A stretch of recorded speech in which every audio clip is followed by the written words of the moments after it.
소는 소로 태어나고 말은 말로 태어나고 사람은 사람으로 태어납니다. 하지만 사람이 다른 것은 뭐냐면 사람은 태어나서 평생토록 다른 무엇이 되어가는 존재라는 겁니다. 사람에게는 아이가 청년이 되고 청년이 어른으로 성장하는 과정도 있지만 그 사람의 그 내적인 세계가 계속해서 성장해 가는 겁니다. 공자는 논어에서 자신이 어떻게 성장했는지를 말했습니다. 나는 15세 학문의 뜻을 두었고 30살에 섰으며 40살에 부로 곧 미혹되지 않았고 50살에 지천명 하늘의 뜻을 알았으며 60살에는 이순 곧 모든 것을 순순히 들었으며 50살에 70살에 마음이 하고자 하는 바를 따랐지만 법도에 넘지 않았다. 종심했다. 그렇게 말했습니다. 공자는 자기 삶을 통해서 이 사람이 나이별로 성장해야 되는 삶의 목표가 있다. 그리고 사람의 최종적인 성장은 종심이다. 마음이 원하는 대로 살아도 법도를 넘지 않는 것이다. 그렇게 봤던 것입니다. 이처럼 사람은 자기 완성의 삶을 향해서 계속 성장하는 존재라는 말씀입니다. 흑인으로 미국 최초의 대통령이 된 버락 오바마는 인도네시아의 자카르타에서 초등학교를 다녔습니다. 근데 이미 초등학교 1학년 때 나는 대통령이 되고 싶다는 꿈을 가졌습니다. 그리고 3학년 때의 기록도 보면 변함없이 나의 꿈은 대통령이 되는 것이다. 미국의 대통령이 되는 것이다. 글을 썼습니다. 그래서 이 오바마는 이때 초등학생 때부터 이 자기의 꿈을 이루기 위해서 매일 새벽 4시 반부터 3시간씩 영어 공부를 했다고 합니다. 또 시간이 날 때마다 인권을 위해서 헌신한 유명한 사람들을 멘토로 삼고 그들의 이야기를 듣고 배웠습니다. 그렇게 꿈을 이루기 위해서 살았던 오바마는 1988년에 하버드 대학 로스쿨에 합격을 했습니다. 그리고 2008년에 미국 역사상 최초의 흑인 대통령이 되었습니다. 그러니까 성장을 소망하는 사람은 목표를 향해서 매 순간 나아가는 모습을 보여줍니다. 그렇다면 우리는 이 금년에 어떤 목표를 가지고 있습니까? 우리는 어떤 목표를 향해서 성장하기를 소망합니까? 함께 읽은 말씀을 보면 하나님께서 아브라함에게 이와 같은 목표를 이야기해 주셨습니다. 너는 복이 될 것이다. 이 말씀을 들은 때부터 아브라함은 하나님이 주신 이 꿈을 향해서 살아갔습니다. 자기 성장의 목표는 복이 되는 것이다. 그 목표를 향해서 살아갔고 그리고 그 목표에 도달하는 사람이 되었습니다. 이 아브라함이 이 자기 삶의 어떤 새로운 성장의 목표를 가지게 된 때가 놀랍게도 75세였습니다. 자, 여기서 무엇을 알 수 있는가 하면은 이 사람이 새로운 성장을 위해서 시작하기에는 빠른 나이도 없고 또 늦은 나이도 없다고 합니다. 초등학생 때 그 꿈을 가질 수도 있고 노인의 시기에 그 꿈을 가질 수도 있다는 겁니다. 구약의 선지자 요엘은 우리 안에서 하나님의 성령이 하시는 일을 이렇게 말씀했습니다. 그 후에 내가 내 영을 만민에게 부어주리니 너희 자녀들이 장래일을 말할 것이며 너희 늙은이는 꿈을 꾸며 너희 젊은이는 이상을 볼 것이다. 성령께서는 우리들에게 성장의 비전을 주십니다. 이 말씀과 같이 성령 안에서 성장하는 삶, 꿈을 꾸는 삶, 비전을 보는 삶이 되시기를 소망합니다. 특별히 하나님께서 아브라함에게 주신 것처럼 복이 되어 살기를 꿈꾸는 우리 모두가 되시기를 소망합니다.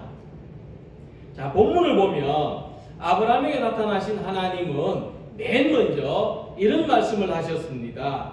너는 너의 고향과 친척과 아버지의 집을 떠나 내가 네게 보여줄 땅으로 가라. 자, 하나님께서는 지금 고향에서 이 만족한 삶을 살고 있는 아브라함에게 너는 내가 살고 있는 땅과 내가 난 곳과 내 아버지 집을 떠나서 내가 보여주는 땅으로 가라, 이렇게 말씀하셨습니다. 그 땅에서 75년을 살았으면 삶의 기반이 다져질 대로 다져졌다는 거죠. 그런데 현재 살고 있는 땅, 그가 태어난 땅, 그리고 친척들도 함께 살고 있는 이 땅을 떠나서 새로운 땅으로 나아가라 말씀하십니다. 이것이 아브라함에게 어떻게 들렸는가 하면 지금까지 살아왔던 모든 삶의 방식을 버리고 현실의 삶에서 벗어나라. 하나님이 제시하시는 새로운 삶을 향해서 나아가라. 이렇게 들렸다는 것입니다. 그래서 우리는 꿈과 현실을 구분할 수 있습니다. 꿈과 현실은 분리되는 성격을 가지고 있다는 것이죠. 그래서 우리가 꿈을 가지지만 꿈은 항상 현실하고 간격이 있습니다. 그리고 꿈이 현실이 되려면 반드시 현실을 깨고 나가야만 합니다. 자, 그것이 아브라함에게는 고향을 떠나는 것이었습니다. 하나님의 부르심을 따르기 위해서 현실의 삶을 벗어나야 했다는 것입니다. 바로 그 첫 단추가 고향을 떠나서 하나님이 지시하시는 새로운 땅으로 나아가는 것입니다. 근데 복음서를 보면은 예수님께서도 예수를 따르려는 제자들에게 이렇게 말씀하셨습니다. 누구든지 나를 따라오려거든 자기를 부인하고 자기 십자가를 지고 나를 따를 것이니라. 그러니까 예수님을 따라가는 것은 예수님 믿는 모든 사람들의 꿈이지만 자기를 부인하고 자기 십자가를 지지 않으면, 현실의 삶에서 벗어나지 않으면 결코 그 꿈을 이룰 수 없다. 현실의 삶에서 어떤 새로운 변화가 일어나지 않으면 꿈은 영원토록 꿈일 수밖에 없다는 것입니다. 우리는 이러한 예를 바울의 편지 속에서 발견할 수가 있는데, 사도 바울은 디모데후서 4장 20절에 이렇게 말씀합니다. 4장 10절에 대만은 이 세상을 사랑하여 나를 버리고 데살로니가로 갔다. 이 바울의 동역자 중에 대마라는 사람이 있었습니다. 그는 예수님 안에서 가지게 된 어떤 새로운 삶의 꿈을, 목표를 따라서 바울과 같이 전도 여행을 했습니다. 대마는 바울이 첫 번째로 로마에 이 가택에 연금되었을 때까지는 바울하고 같이 있었습니다. 이때는 바울에게도 밖으로 다닐 수는 없었지만은 방문하는 사람들과 만날 수 있는 이런 자유가 허용되어 있었습니다. 근데 이제 이 로마의 박해가 심해지고 바울이 두 번째 감옥에 갇혀서 자유를 잃고 완전히 구속됐을 때 대마는 데살로니가로 떠나갔습니다. 대마는 자신도 바울처럼 고난받는 것이 두려웠을 겁니다. 자신도 언젠가 붙잡혀가지고 바울과 같이 완전히 영원히 구속을 당하는 그런 처지가 되는 것을 두려워했다는 것이죠. 결국 대마는 현실의 삶에서 벗어나지 못했습니다. 그래서 바울은 이러한 모습을 세상을 사랑하였다, 그렇게 말했던 것이죠. 세상을 사랑하면 지금 우리가 지금 가지고 지금 누리고 있는 것을 사랑하면 새로운 삶을 향해서 나아갈 수가 없다는 것입니다. 현실을 유지하며 살기를 원할 때 결코 예수님을 따라 살아갈 수가 없는 것입니다. 그래서 75세 아브라함이 고향을 떠나는 것은 가볍게 생각할 수 있는 일이 아니었습니다. 그것은 현실의 모든 것을 포기하는 그것과 같았습니다. 하지만 아브라함은 본토와 친척과 아버지 집을 너무나 사랑해서 떠나지 않으려고 했다면 결코 하나님이 부르시는 삶에 응답할 수가 없었고 새로운 성장을 향해서 나아갈 수가 없었을 것입니다. 그래서 믿음의 삶은 날마다 자기를 부인하고 하나님의 부르심을 따라서 살아가는 것입니다. 예수님을 믿는 것은 아주 작은 일에서부터 새로워지는 것입니다. 내 시간, 나의 관계, 내가 좋아하는 일도 주님이 내게 원하시는 시간으로, 관계로, 일로 바꾸어 살아가야 하는 것입니다. 주님을 따르고자 했지만은 결국 자기 자신을 사랑하고 세상을 사랑해서 되돌아갈 수밖에 없었던 이 데마의 이야기를 교훈으로 삼으시기 바랍니다. 아브라함과 같이, 바울과 같이 내가 지금 현재에 안주하고 있는 삶에서 벗어나서 하나님이 주시는 새로운 삶의 비전을 향해서 나아가는 우리 모두가 되시기를 소망합니다. 자, 그래서 하나님께서 이 아브라함에게 이 고향을 떠나라고 하셨는데 그것은 어떤 단순히 아브라함을 흔들어 놓기 위해서 하신 말씀이 아니라 목표가 있었습니다. 아브라함에게 하나님이 주시고자 하는 목표, 그것은 복이 되어서 살아가는 것이었습니다.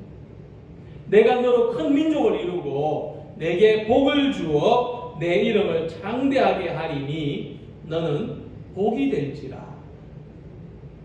자, 너는 복이 될 것이다 하는 이 말씀은 이 아브라함이 자기를 생각하고 자기만 위해서 살아가는 존재가 아니라 모든 나라와 백성들을 위해서 살아가는 그런 존재로 새롭게 태어나야 한다 하는 말씀입니다.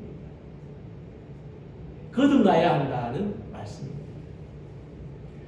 앞에서 말씀드린 것처럼 소는 소로 태어나서 소로 살다가 생을 마치고 말은 말로 태어나서 말로 살다가 생을 마칠 수밖에 없습니다. 이들에게는 어떤 다른 무엇이 되고 싶은 동기 자체가 없습니다. 말이 소가 쓰는 말을 배워보겠다고 외국어 학원 다닙니까? 그런 동기가 없습니다. 근데 하지만 사람은 그 속에 성령이 계시기 때문에 사람은 자기를 버릴 수 있고 사람은 다른 존재로 살아갈 수가 있습니다. 그래서 하나님은 아브라함에게 큰 민족을 이루고 큰 이름을 가진 사람이 되게 하고 복이 되게 하겠다 말씀하신 겁니다. 사람은 자기를 버리고 복이 될 수가 있습니다. 우리 안에 성령이 계시고 성령이 역사하시면 우리는 복이 되고자 살아갈 수가 있는 겁니다.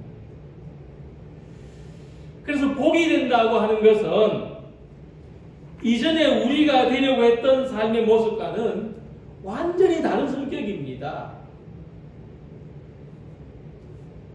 글쎄, 초등학교 가가지고 너 커서 뭐가 되고 싶니?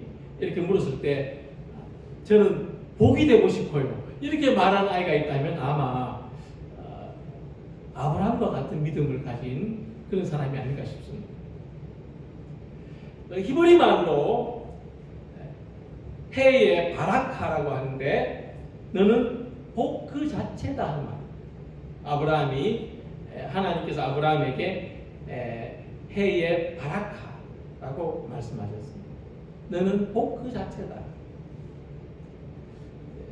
그러니까 하나님께서 아브라함에게 주신 새로운 삶의 비전이 뭐냐면은 복을 많이 받는 것이 아니라 복 그 자체가 되는 겁니다.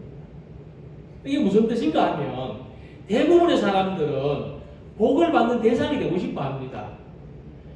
복의 수혜자가 되고 싶어 하죠. 많은 복을 받고 싶어 합니다. 그렇지 않습니까?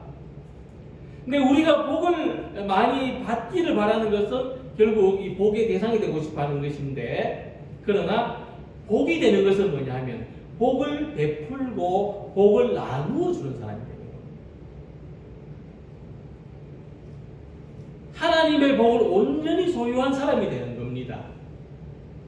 사도행전 20장 35절에 주는 것이 받는 것보다 복이 있다 말씀하셨습니다. 자, 이 말씀을 보면은 이 복을 받는 사람보다 복을 나누어 주는 사람이 얼마나 더 복된지를 아실 것입니다. 그래서 우리가 소망하는 삶은 복이 되는 겁니다. 복 그 자체가 되는 것입니다.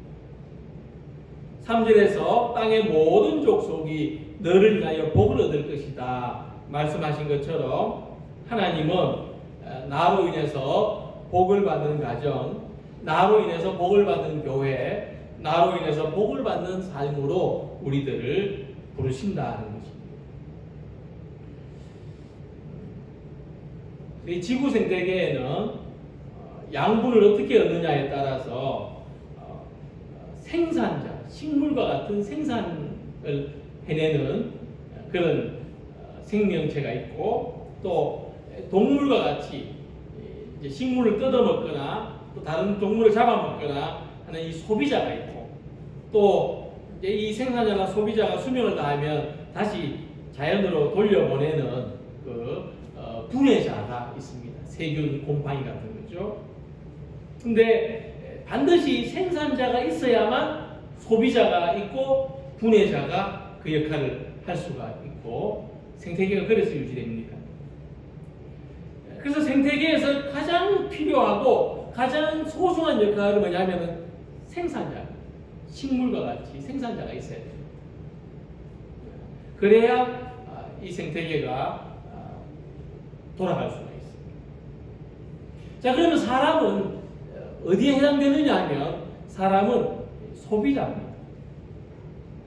특히 사람은 소비자 중에서도 최상위에 있습니다. 그래서 우리가 사람이 생산직에 종사할 수는 있어도 생산자는 못 됩니다. 자, 이렇게 본다면 사람은 죽고 난 다음이라야 이 생태계에 도움이 되는 존재입니다. 살아있는 동안에는 생태계에 계속 해를 끼칠 수밖에 없는 존재가 우리들입니다. 자, 그런데 복이 된다고 하는 것은 복의 생산자가 되는 겁니다. 우리가 복을 생산하는 사람으로 살아갈 때 우리를 통해서 다른 모든 생명들이 복을 얻고 복을 누리게 되는 겁니다. 그 중에서도 가장 큰 혜택은 복을 생산하는 사람에게 돌아갑니다. 그래서 우리가 복이 되어 살아간다는 것은 아주 중요한 의미가 있는데, 우리들로 인해서 다른 생명들이 복을 누리면서도 우리가 가장 큰 혜택을 본다는 거예요. 내가 복이 되어 살아갈 때. 이 복을 우리가 가까이 있는 사람부터 누리게 되는데, 우리가 만나고 접촉하는 모든 사람들에게도 확산되는데, 하나님은 이 귀한 사명을 주시기 위해서 우리를 부르셨고, 또 우리가 복의 사람이 되어서 가장 큰 복을 누리기를 원하시는 것입니다. 그래서 이전까지는 복을 많이 받는 것이 삶의 목표였다면 이제는 복이 되기를 소망하시기 바랍니다. 우리를 통해서 복이 나누어지고 땅 끝까지 복을 받는 이 새로운 부르심, 이 새로운 삶을 향해서 성장하기를 소망하는 우리 성도님들이 되시기를 기원합니다. 자, 그래서 우리들이 복이 되어서 살아가면 우리 삶이 어떻게 변하는지 함께 생각해 보겠습니다. 3절 말씀을 보시면 너를 축복하는 자에게는 내가 복을 내리고 너를 저주하는 자에게는 내가 저주하리니 하고 말씀하셨습니다. 자, 하나님은 우리를 축복하는 자에게 복을 내린다고 하십니다. 아브라함을 축복하면 아브라함에게 복을 주겠다고 하셔야 되는데 아브라함을 축복하는 자에게 하나님이 복을 주신다. 이렇게 말씀했습니다. 또 아브라함을 저주하면 아브라함이 저주를 받는 것이 아니라 아브라함을 저주한 사람이 하나님의 저주를 받는다. 이렇게 말씀하고 있습니다. 여기서 무엇을 할 수 있는가 하면은 이제 아브라함은 삶이 완전히 바뀌었습니다. 사람이 축복한다고 해서 복을 받는 삶이 아닙니다. 사람이 저주한다고 해서 저주를 받는 삶이 아닙니다. 하나님께서 아브라함을 이미 복이 되게 하셨다. 이미 복이 되게 하셨기 때문에 이제 세상에 의해서 복과 저주의 운명이 갈리는 사람들이 아니라고 합니다. 우리가 그런 존재가 되었음을, 그런 존재로 성장했음을 믿으시기 바랍니다. 우리는 이제 세상에 의해서 복과 저주의 운명이 갈리는 사람이 아닙니다. 오히려 우리로 말미암아 세상의 복을 받고 우리로 말미암아 내 주변의 모든 사람과 환경이 영향을 받고 운명이 결정된다 말씀하시는 것입니다. 그래서 이제 우리가 살아가야 될 방향은 하나밖에 없습니다. 예수님을 믿으면 길이 점점 좁아지게 되어 있습니다. 좁은 길로 들어가라 말씀하신 뜻을 점점 더 알게 되어 있습니다. 이제 우리가 살아갈 방향은 뭐냐 하면 내가 복이 되는 것밖에 없습니다. 내가 세상을 복되게 하는 것밖에 없습니다. 그래서 아브라함은 만민에게 하나님의 복을 빌어주는 사람이 되었습니다. 그가 복이 되었기 때문에. 자, 아브라함을 통해서 세상이 복을 받은 것처럼 우리가 축복하고 이 축복을 우리 자녀들이 받아들이면 우리 자녀들이 복되고 우리의 축복을 가족들이 받아들이면 가족들이 복되고 우리의 축복을 교회와 이웃이 받아들이면 교회와 이웃이 복되는 것입니다. 이제 하나님의 부르심 안에서 우리가 살아가야 하는 이 새로운 삶은 축복하는 삶입니다. 이미 나는 복의 사람이 되었습니다.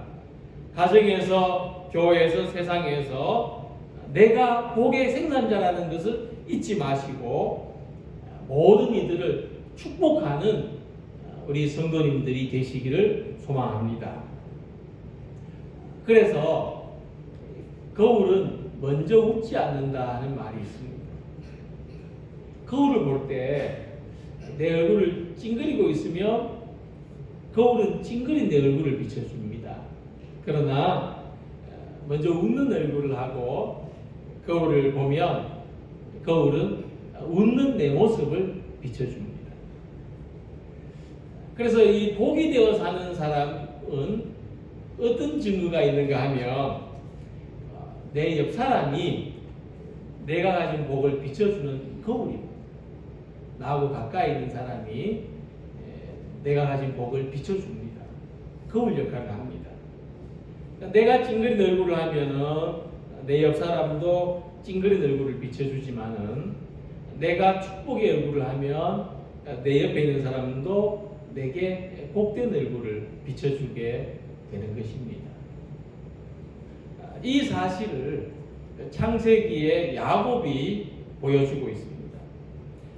창세기 47장 7절을 보면은 야곱이 바로를 축복했다 그랬습니다. 여기서 놀라운 게 뭐냐면은 신분이 낮은 사람이 신분이 높은 사람을 축복한 것도 아주 놀라운 일입니다. 보통 그 반대지 않습니까? 근데 더 놀라운 건 뭐냐면 야곱이 다른 사람을 축복했다는 거. 이게 더 놀라운 거. 이전까지 야곱은 어떤 삶을 살았습니까? 다른 사람의 복을 탐내고 그 시기하고 속이고 빼앗는 삶을 살았던 사람입니다. 그런 야곱이 축복하는 사람이 되었다. 야곱은 하나님이 자신을 복되게 하셨다는 것을 깨달았기 때문에 야곱은 이제 이렇게 새롭게 변화된 자신이 다른 사람을 축복할 때 하나님의 복이 그 사람에게 임한다는 것을 거울을 보는 것처럼 알게 되었기 때문입니다. 우리 삶의 완성은 세상을 향한 축복의 통로가 되는 것이고 복이 되어서 살아가는 것입니다. 하나님은 이 새로운 삶으로 아브라함을 부르셨듯이 또 예수 그리스도를 통해서 우리들을 부르셨습니다. 가는 곳마다 머물러 있는 곳마다 복되게 하는 삶이 되시기를 소망합니다. 내가 옆에서 바라보는 얼굴이 복을 비춰주는 거울이라 생각하시고 먼저 웃는 얼굴로 축복의 얼굴로 비추시는 성도님들이 되시기를 바랍니다. 그래서 우리 주변에 있는 모든 어둠과 절망의 현실을 벗어버리고 이웃과 세상을 축복하며 나아가는 교회, 하나님의 복을 나타내는 금년 한 해 우리 모든 성도님들의 삶이 되시기를 주님의 이름으로 기원합니다. 기도드리겠습니다.